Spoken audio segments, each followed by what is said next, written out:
When we are bewildered, we do not distinguish what is religious and what is not religious. At that time, there is need of Guru. That is the Vedic instruction. Tadvijnanatham sa gurumeva vigache. Material world means in every stage there is danger. So, therefore we should take guide from Guru, from the spiritual master, how to make progress.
The injunction of the Vedas that if you want real knowledge, you must go to Guru. Now there are so many Gurus. Where shall I go? You shall go to a Guru. Samipani Sutryam Brahmanishtam. You shall go to a Guru who is Brahmanishtam, a great devotee. He is good. One who has full knowledge in Brahma. Athato Brahmanishtam.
नमो विष्णुपादाय कृष्ण प्रेष्ठाय भूतले श्रीमते भक्ति वेदांत स्वामिन इति नामिने नमस्ते सारस्वते देवे गौरवाणी प्रचारिणे निर्विशेषा शून्यवादी पाश्चात्य देश तारिणे जय श्री कृष्ण चैतन्य प्रभु नित्यानंद श्री अद्वैत गदाधर श्रीवासादि गौर भक्त वृंदा हरे Krishna Krishna Krishna Hare Hare Hare Ram Ram Ram Hare Hare.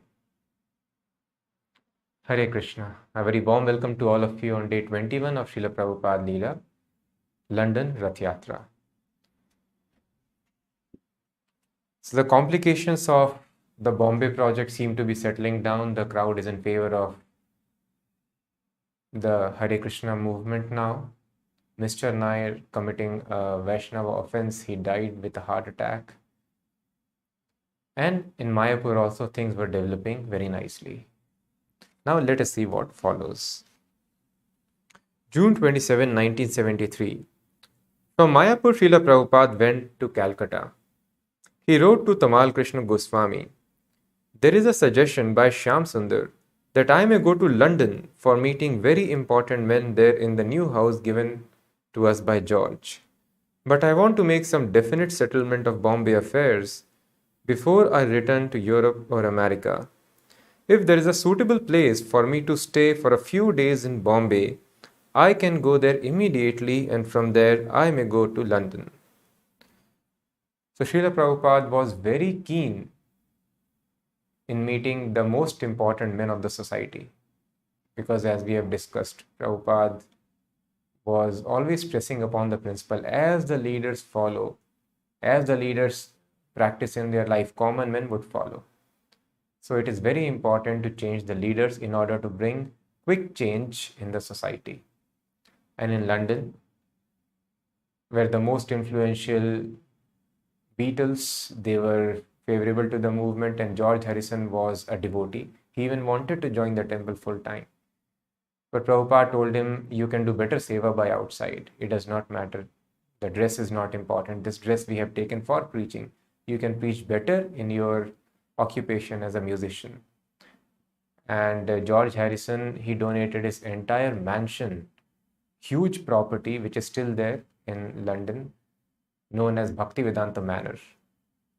So he donated it completely for the movement, for the service of Krishna, and he also sponsored the publication of Krishna book. And he was very keen in spreading the movement all over the world.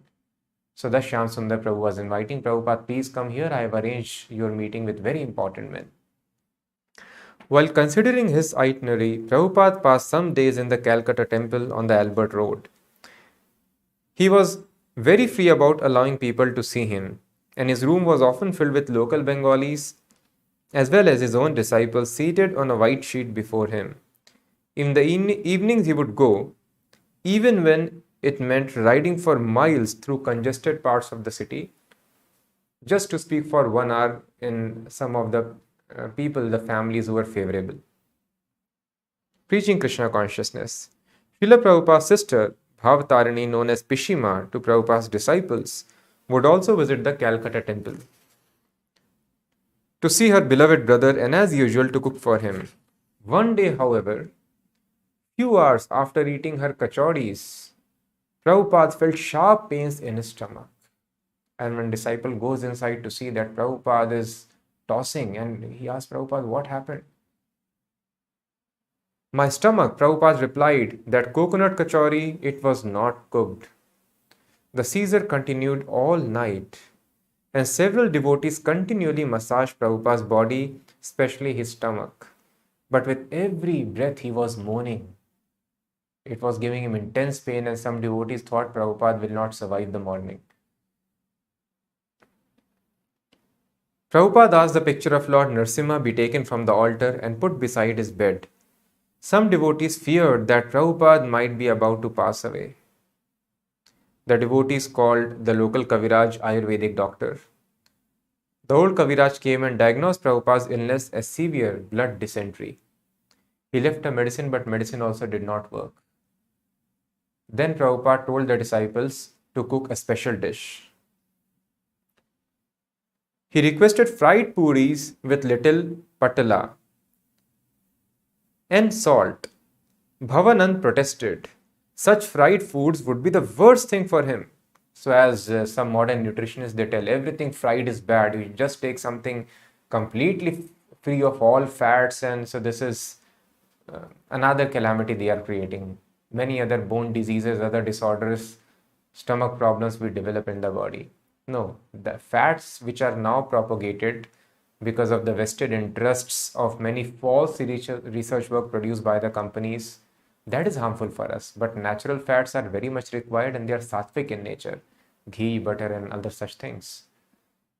But the culture was everything was to be fried in ghee. Prabhupada tells ghee is meant for inside and oil is meant for outside. Although cooking in oil, mustard oil could be sometimes tasty, but still that is not very healthy for inside the body. And especially when you make it refined, it becomes much more dangerous.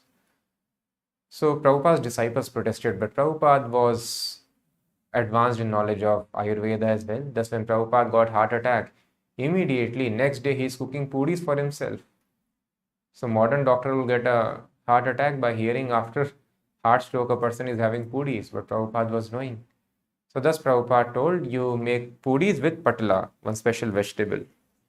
And these Western disciples used to the modern way of thinking of nutrition. They told it cannot be taken at this time. You are having severe stomach ache. These foods are very unhealthy. Prabhupada said that this was the blood dysentery cure his mother had given during his childhood. He then called for his sister, Pishima Bhavatarini Devidasi, and speaking to her in Bengali, Prabhupada told her to cook the same. And she cooked it, and Prabhupada ate it. And then Prabhupada became fine in few hours. And then Prabhupada called his disciples and he tells, so my mother was right. A lengthy telegram arrived from Shyam Sundar glorifying the preaching opportunities that awaited Prabhupada in London, where he would be picked up at the airport in a helicopter and directly taken to the Rath Yatra spot.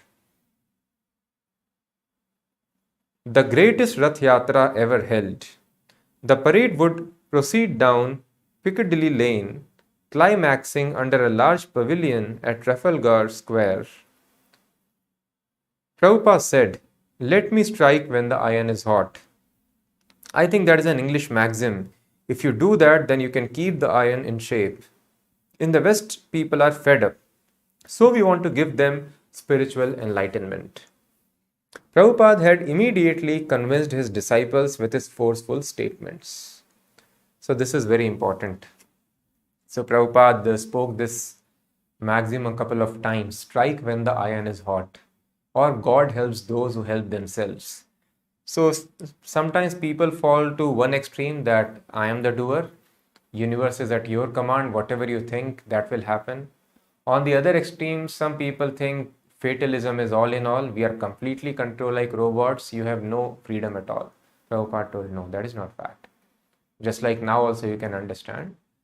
As per your actions, you decide few things in your future. Today, if you overstuff yourself, then one time you have to fast. In the evening, you cannot eat. And again, in the freedom is there in the evening. If you eat again in the evening, then further loss of appetite would happen. And if you continue this overeating for some more time, you may become diabetic or some other diseases may come. And you have to stop eating for some time. So this is the law of nature. But freedom is always there with the person. Now you have chosen some streams, some subjects. Basis that there is opportunity for us to do job. In a similar fashion, we do certain activities and basis that Krishna reciprocates. So God helps those who help themselves, Prabhupada tells. God is very much willing to help everybody, but then you have to help yourself. Yes, now you are feeling helpless, but whatever little freedom we have, if we try our best to resist Maya, to come out of the forces of nature, then Krishna will give help. And we take that help positively, Krishna will arrange things very nicely. And if you don't take advantage of opportunity, then Krishna is also a person. Prabhupada tells Krishna may feel disappointed, he may take away the opportunity. So thus we should be very, very cautious. So when one big donor was going to give some land to the devotees, and devotees were little inactive in trying to meet him and close all the legal agreements, the deal. So Prabhupada told that strike when the iron is hot. Somehow Krishna sitting in his heart has made the situation favorable and he is willing to give it. But then if you don't take right action, you become lax in your attitude to serve Krishna. Krishna may become disappointed, he may take away the opportunity. So thus opportunities do not always come. Krishna is a person, sometimes God is always pleased, but then this freedom is there. Sometimes he will be especially pleased. He would like to give opportunity. And if you don't take opportunity, he may take away also. So thus Prabhupada was very much aware that Krishna is giving this nice opportunity. There is a counterculture movement. People are dissatisfied with the Western way of thinking. Now is the time for preach. So a huge event is going to happen. Even though health is not very good, Prabhupada still at risk was willing to go and travel there because Krishna is giving this opportunity to spread this message. Prabhupada had immediately convinced his disciples with his forceful statements. There are two misleading theories in the West. He continued, which are the two misleading theories? One is that life comes from matter. So this thing has brought a great disaster in the life of people. People think life comes from matter. Matter combines in a certain way and then the body comes into animation. So as per this theory, it is not that soul has entered the body, but the body has produced soul. And thus people do not believe. That is the second misconception, misleading theory. One is that life comes from matter, and other is that there is no life after death. You can just enjoy this life. They say everything is matter. So thus this is a very, very misleading civilization. People do not know that we are travelers. We are seated in this machine, Yantra Rudani Mayaya. And once this machine breaks down, in the course of time, everything breaks down. Time leaves nothing eternally healthy. No body, no matter retains its shape. Everything is getting transformed. So in course of time, when this machine is broken down, the person is dead, we move to another machine, another body. And that next body, whether it will be painful or it will be full of pleasure, or will it be eternal body or full of bliss, all knowledge in the spiritual world, it depends upon our activities. But people do not know this. So much preparation, hard work, so much of education for this life, so much of attainment of name, fame, property, wealth, everything just for this life. And for next life, there is no preparation. It is as simple as just like a person who is working somewhere and he has got a notice that you have to leave the company in 2 months or 3 months. He or she would be very, very anxious to prepare or find another job. So we already have got a notice that you have to leave this body, and any time the company can kick us out. The nature can kick us out from this body.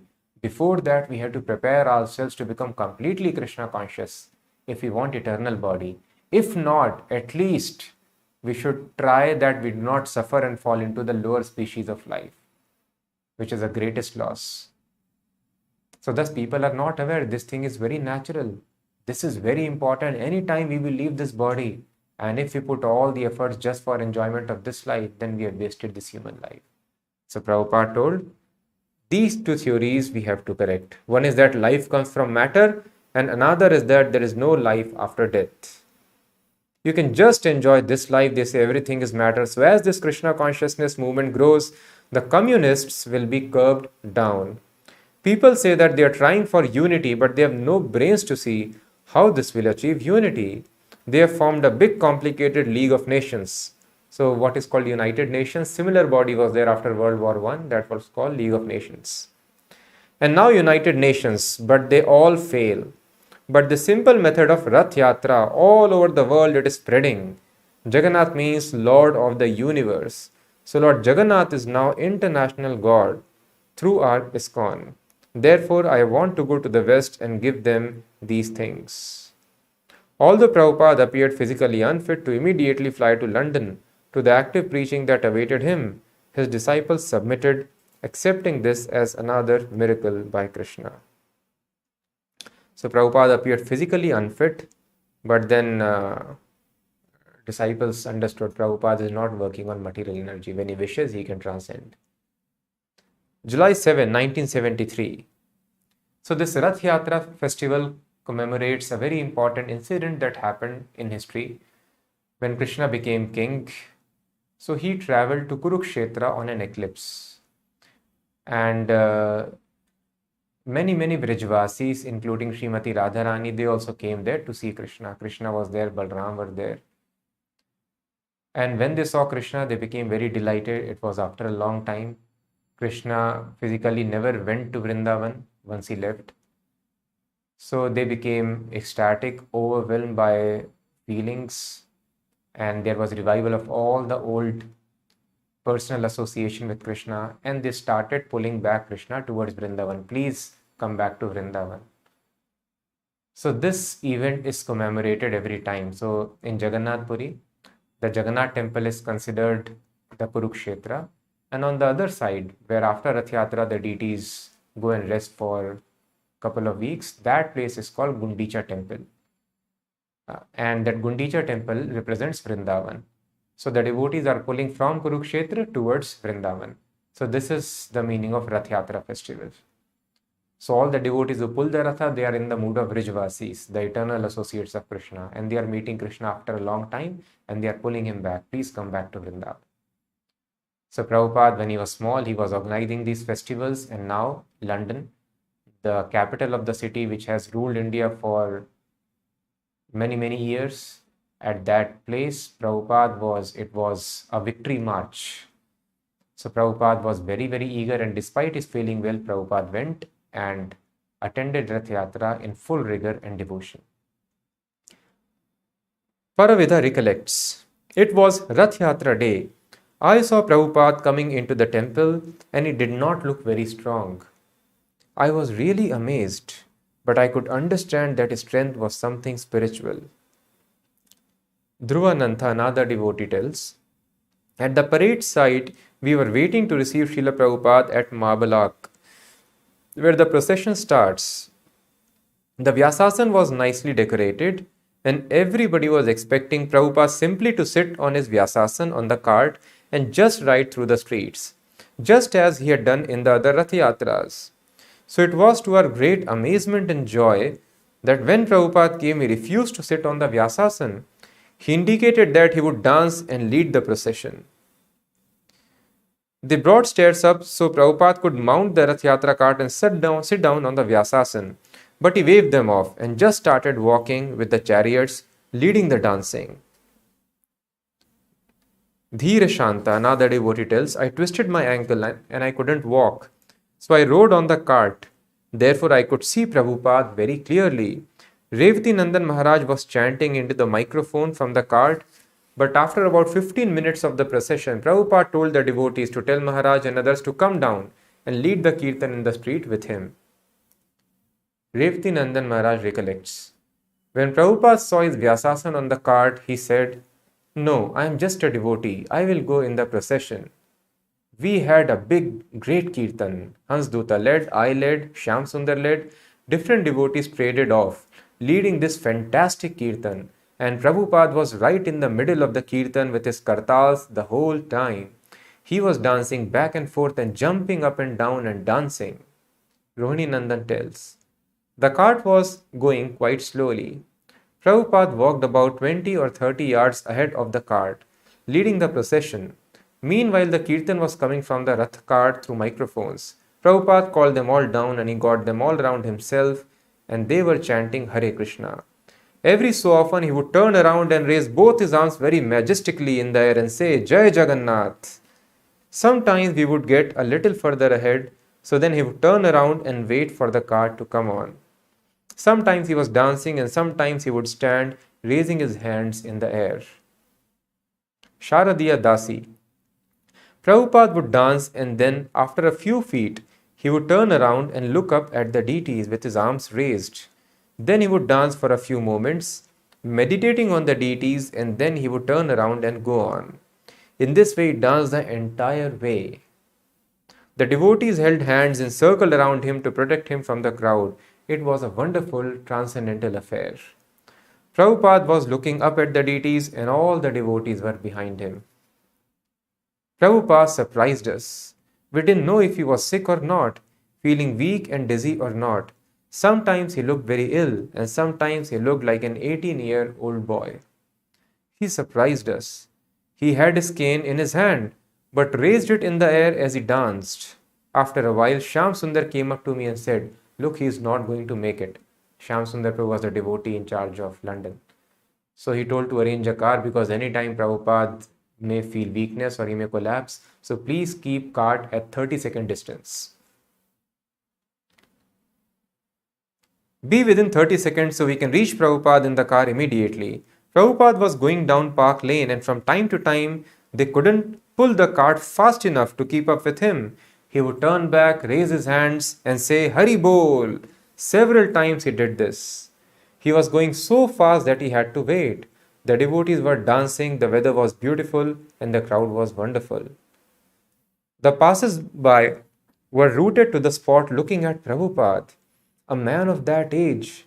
Simply dancing and jumping in the air like a young boy was the most amazing sight. And then every 5 minutes or so, Prabhupada would turn around and look toward Jagannath. The devotees would clear the way so no one blocked his sight, and he had a perfect view of Jagannath, Balram and Subhadra. But after a while, the police came and motioned that we couldn't keep stopping like this. We had to keep the whole thing going, because traffic jams were becoming critical. Devotees were crying and chanting and dancing, and there was much commotion. Shrutakirti, Prabhupada's servant, recollects, When Prabhupada was dancing, the bobbies, means the cops, kept on coming up looking for someone official. Finally, they came to me and said, "You will have to tell your leader to sit down. He is causing too much of a disturbance. Everyone is becoming wild and we can't control the crowd. So I said, all right, but I didn't say anything to Prabhupada. So then they came again for second time, and then Shrutakirti Prabhu approached Prabhupada. So I said, Prabhupada, the policemen want you to sit down. They say you are creating havoc in the parade. Prabhupada looked at me, turned, and kept on. He completely ignored it and kept on dancing. And they couldn't do anything. Prabhupada wouldn't stop, and the police wouldn't say anything to him. Paravidha recollects. I was distributing back to Godhead magazines along the whole parade route.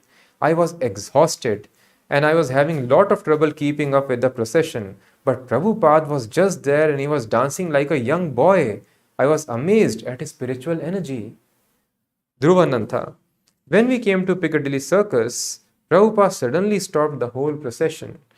Piccadilly Circus, of course, was just packed with people. For about 3 minutes, Prabhupada stopped the procession and just danced and danced with the devotees all around him. When we got to Piccadilly Circus, Prabhupada really started to dance, Rohini Nandan recollects. He was leaping off the ground, the cart was stopped. It was very similar actually to the description in the Chaitanya Charitamrita of how Lord Chaitanya would lead the Rath Yatra procession. So the cart was stopped and then Prabhupada would wait for it to catch up. Yogeshwara tells, when we finally arrived,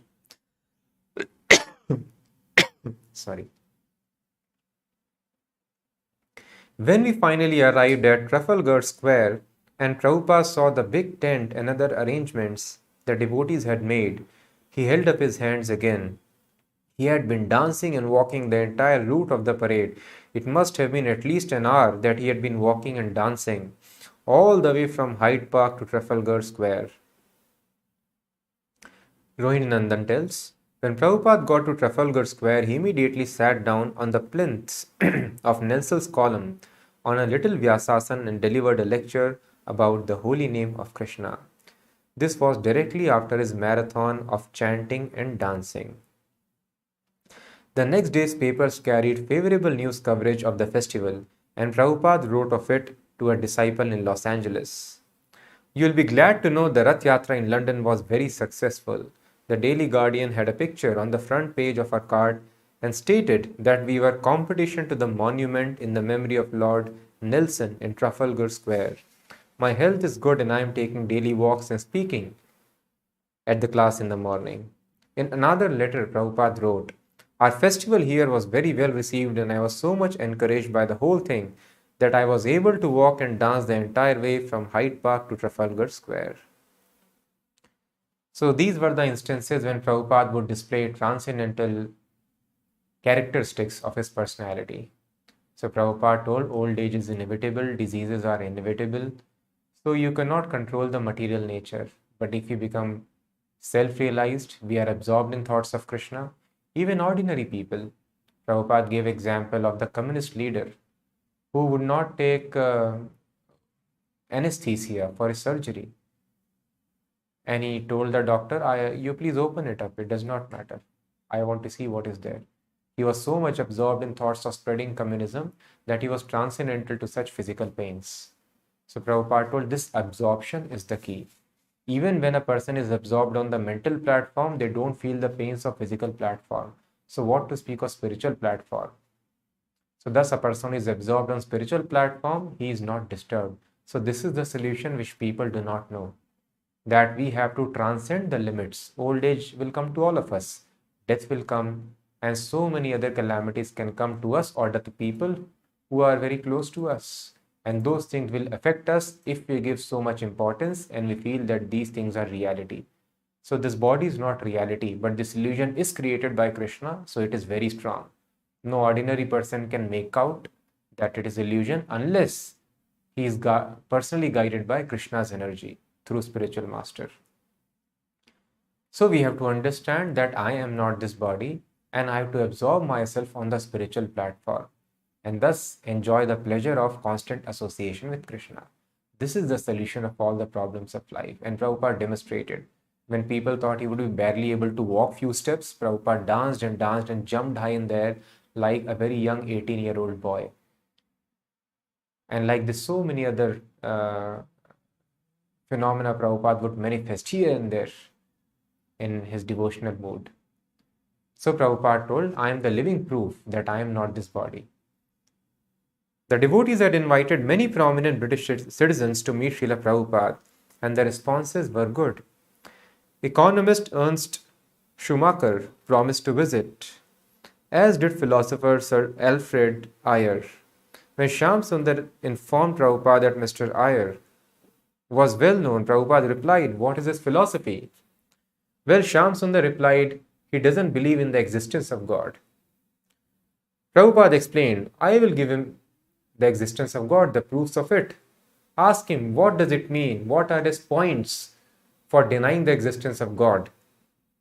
I will ask him to make a list of the deficiencies of God's existence. Prabhupada liked to meet with philosophical men and corner them and defeat them. Historian Arnold Toynbee was old and invalid. Therefore, Prabhupada agreed to visit him at his residence. Interested in discussing life after death, Dr. Toynbee asked Prabhupada about karma. Most people, he said, were afraid of death. Prabhupada agreed and added that according to a certain astrologer, one of India's recent leaders has taken birth as a dog, so they are afraid that they will go down. When Toynbee asked if karma could be changed, Prabhupada replied yes, but only by bhakti, devotion to God. So our happiness and distress of this life is fixed. This Prabhupada was explaining everywhere. If somebody tells you, even if you work hard, I will not give you more than this much amount of money, which sane person will put so much hard effort to work? But that is what we are doing here. But work everybody has to do for enjoyment, spiritual or material. Work is required. But over endeavor on material platform does not change anything because things are fixed here as per the laws of karma. So although work is required, but regulated work will fetch whatever is there, happiness or distress in our karma. But if we wish to change it, we just want to have happiness, then we have to follow the process of bhakti. Karmani nirdhati kintu cha bhakti bhajam. Yastvendra gopam athavendra mahosva karma bandhanurupa falabhajana matanoti. It is mentioned in Brahma Samhita. Indra gopam means small insect. So Lord Brahma to the smallest insect, they are all under the laws of karma. But karmani nirdhati kintu cha bhakti bhajam. Person who engages in bhakti, his karma is burnt. So if you want to get freedom, actually, no amount of planning, education, or entrepreneurship or anything else is going to help. But complete surrenderance to Krishna, then karma is changed immediately.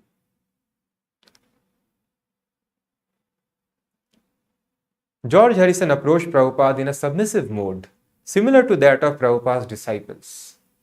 Prabhupada and George took prasadam together, a special lunch of samosas, halwa, vegetables, sour cream, and puris. While they were enjoying the prasadam, Prabhupada mentioned that certain Vrindavan pandas, professional guides, eat too much, and one ate so much that he was practically dying.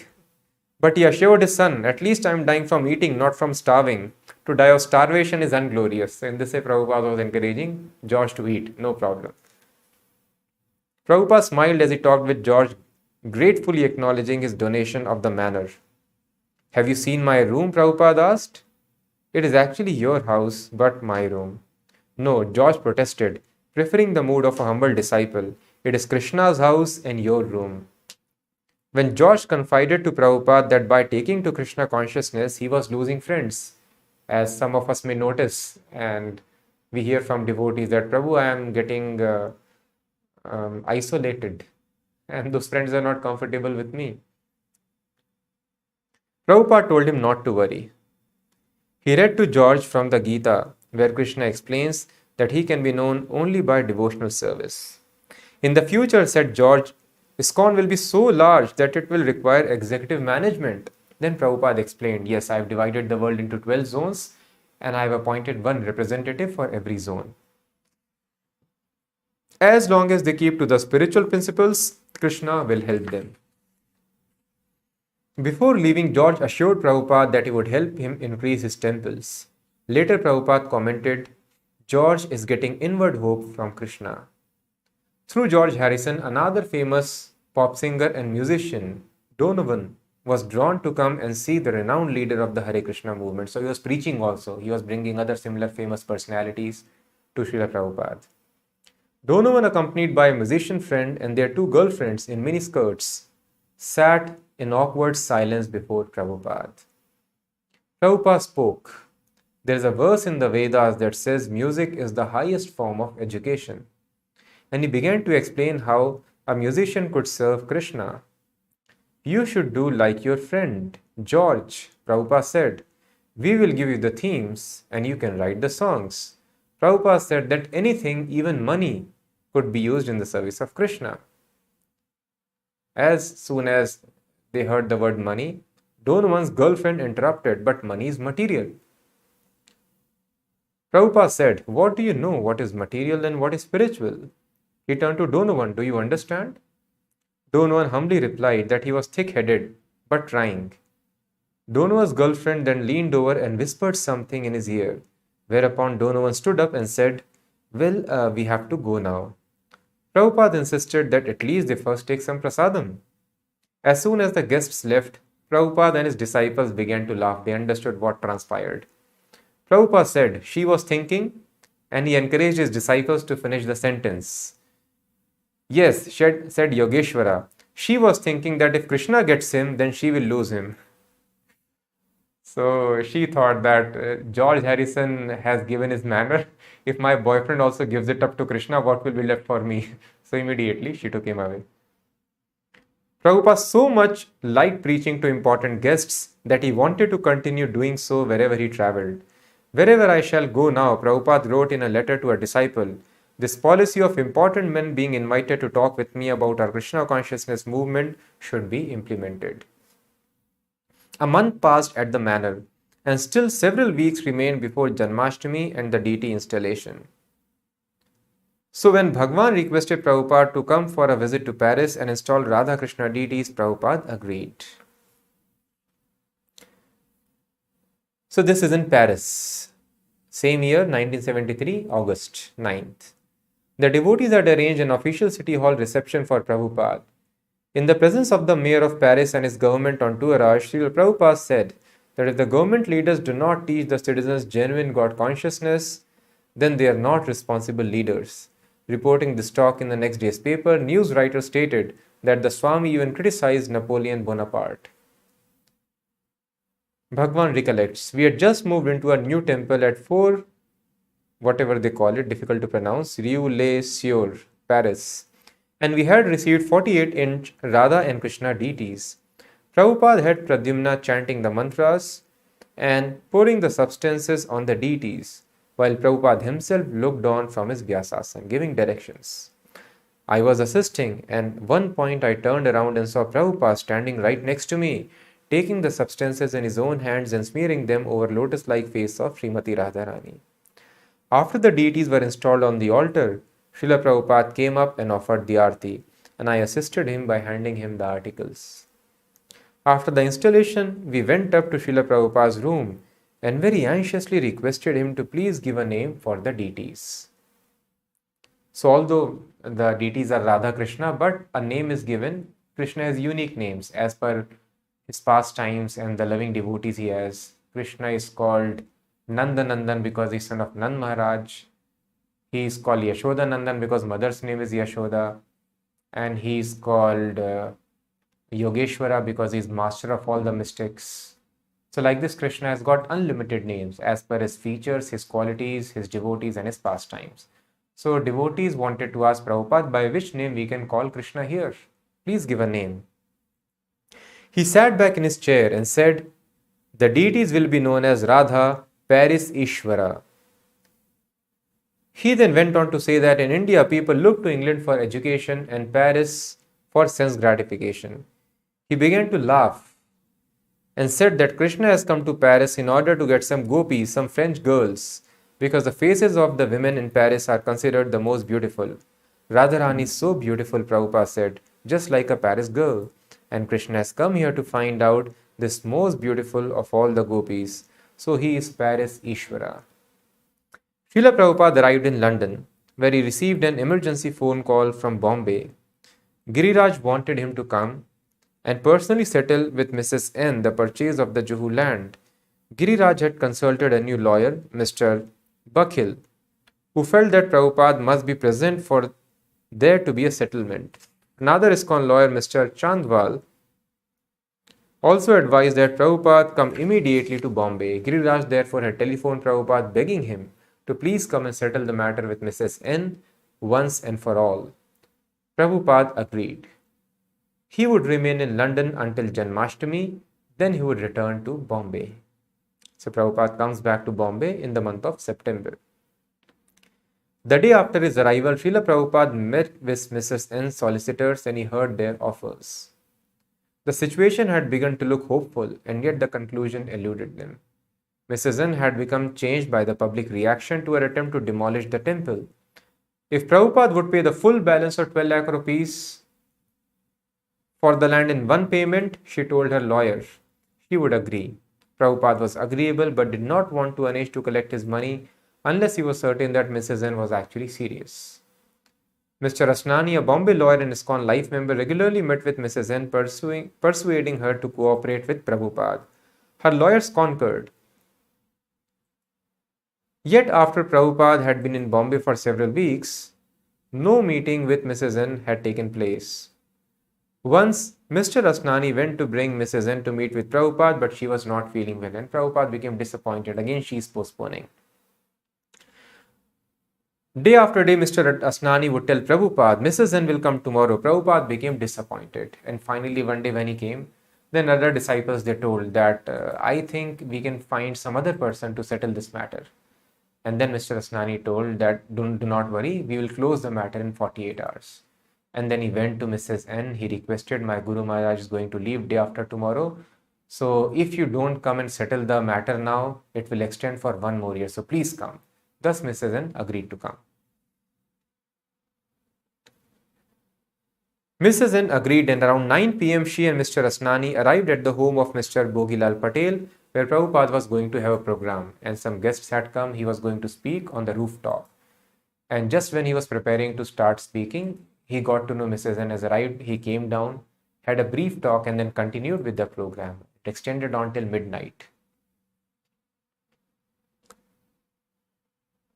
Around midnight, he returned to his room again, accompanied by his servant and secretary.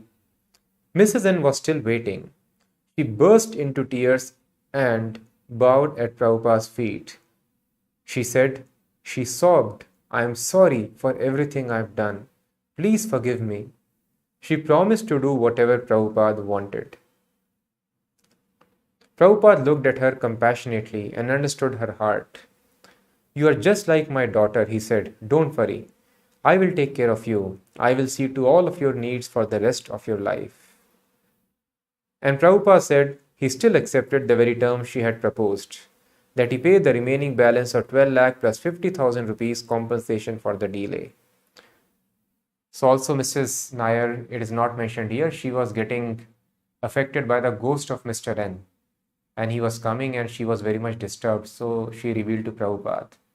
So when she settled the matter, then Prabhupada told, do not worry, tomorrow onwards you will not be disturbed by this occurrence. And then it never happened with her. At 6:30 on the evening of November 1, Prabhupada was seated in his low desk between 2 windows, his back against the wall. Mrs. N and her lawyers, the registrar Mr. Asnani, Mr. and Mrs. Sethi, and about 8 devotees were also present, and the full room grew warm and stuffy. So both were sitting, and registrar prepared the papers for signing. Srila Prabhupada sat gravely. The room was silent except for the sound of papers rustling and a pen scratching. Preparing and signing the conveyance papers took more than 20 minutes. Prabhupada paid Mrs. N, who then signed the conveyance. The land was legally ISKCON's. Giriraj recollects, the room was hushed during the signing, and everyone felt as if a momentous event was taking place, just as if 2 great world powers were signing a treaty.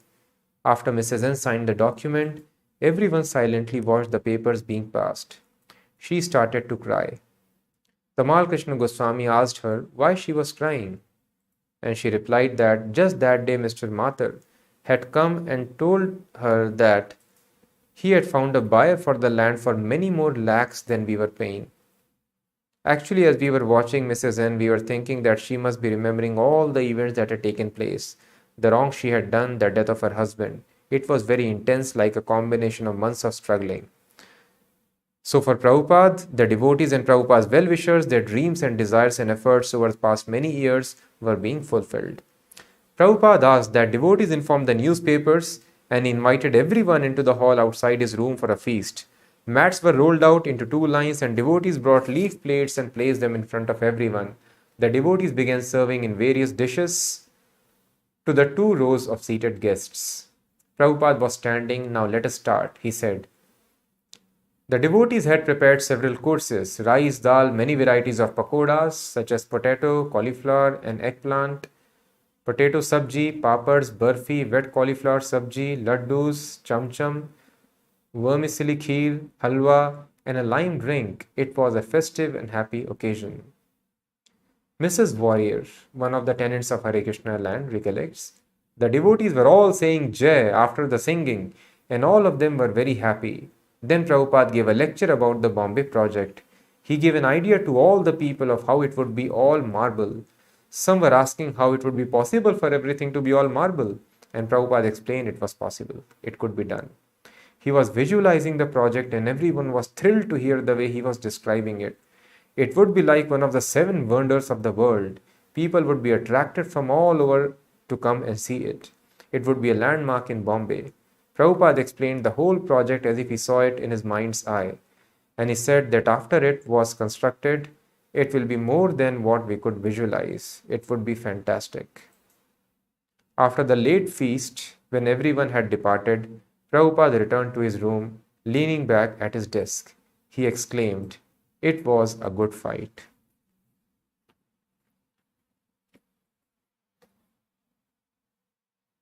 So many more events, it is just a brief description, happened in the course of this Bombay fight. So there were many people who were opposing this project vehemently. And Mr. N, Mrs. N were the two, and they suffered very badly. And the doctors also could not understand. He was otherwise fit. How he could suddenly pass away in 2 weeks from a sudden heart attack. Similarly, there was another person who was doing black magic. He was living very close to the land on the other side of the road. And less intelligent people, they don't surrender to Krishna, and they surrender to either devatas or those who are in ignorance. They worship the bhutas and pishachas, tamasic worship. So Shuddha Sattvic worship is done for devotional service. Then people do worship other devatas in rajasic mode for sense gratification. And others in tamasic mode, they worship neither for devotional service to Krishna, not for impersonal liberation, nor for sense gratification, but they worship to destroy the enemy. They are full of envy. The more we are having tamas, this envy increases in the heart. So that is why people take to such things as worship of ghosts, evil spirits, and do black magic. And some people who are less intelligent, Krishna tells in Bhagavad Gita that people get very quick results by worshipping devatas and other spirits. So they worship sometimes pitras, forefathers, sometimes they worship ghosts, evil spirits, and after death, they go to the same destination. Worshippers of ghosts become ghosts. Those who worship forefathers meet their forefathers, and madhyajinopi ma yanti mam. Those who worship me, they will come to me. So this person was doing black magic. Many candles he would light and do all kinds of arrangements. And many rich people also would come to him. Many cars would line up. And having a car was a sign of definite opulence in those times. And many cars would line up. But then here were the devotees. They are opposite to the tamasic worship, Shuddha Sattvic worshippers of Krishna. So he was envious. And when the blow torches were acting sledgehammers and everything was being used by the municipal workers, breaking down the temple, so he was coming there and he was laughing. So the first Mataji who had joined in Bombay, her mother was also living close by in the proximity of the temple. And when she saw that this person, this black magician, he is laughing when the temple is getting destroyed. She told, now you are laughing seeing Krishna's temple being burnt and destroyed. You will get burnt in a similar fashion. And once the things got settled, and after some time, the devotees were doing Mangala Arati, the morning time before sunrise, which happens. And then they notice loud shrieks coming from the neighborhood. And they come out and they see ambulance coming and people taking out dead body, and they got to know that this person, black magician, he committed suicide by putting kerosene over himself and burning himself down.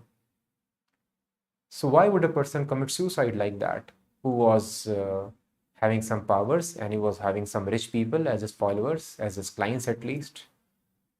So it is explained that this black magic has got, if you have read Krishna book, you would have come across the instance that if you use black magic and if you use these ghostly powers, if they are not able to destroy their object, desired object of destruction, then they come back and kill the very person who has invoked them. So this is a great danger in black magic. So thus, because he would have called some spirit to destroy the devotees, but devotees being surcharged with spiritual potency, the ghost or the spirits would have been rendered helpless. Thus they went back and they killed the same person. So this happens many times with the black magicians. When the ghosts cannot destroy the object, it destroys the source itself. And then there was another person. This person was a politician, and he was ISKCON life member also somehow. And then his plot was, legally we are members of society, so we also can take over the society.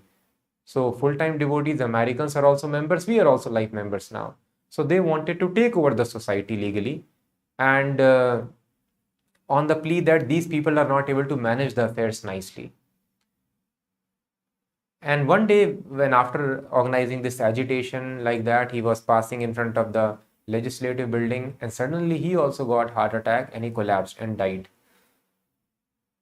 So like this, Krishna, whatever opposition was coming to the temple, so all these very great traumas and rather death happened to them, and others also had traumatic experience.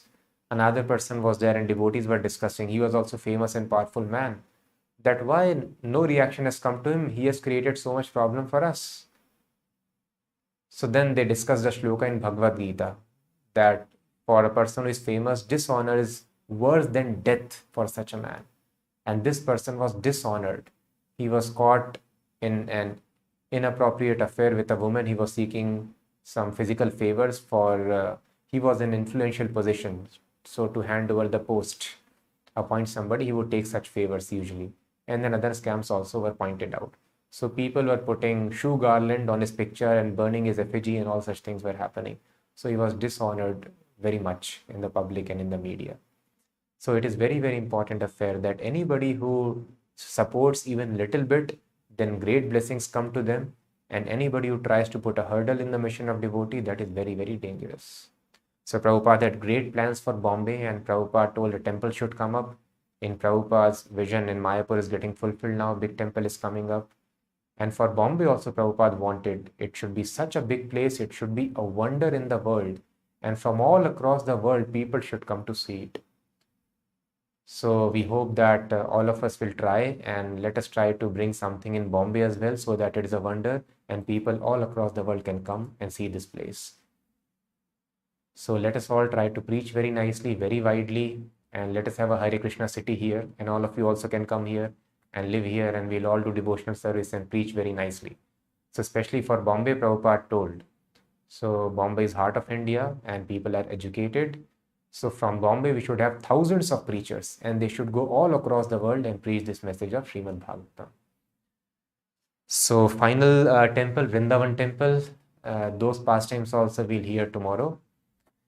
And with this, we will end the temple pastimes, and then we'll start another most important and interesting phase in the pastimes of Srila Prabhupada. So it's over for now. Thank you so much for hearing. Please don't forget to like it, try to share it, and put your comments, your realizations in the form of comments. That will help you to get a proper clear conception, good clarity about what you have just discovered. It will help others also, those who watch the videos, and plus the video will be able to reach many more people. Thank you so much for watching. We'll meet tomorrow again. Hare Krishna.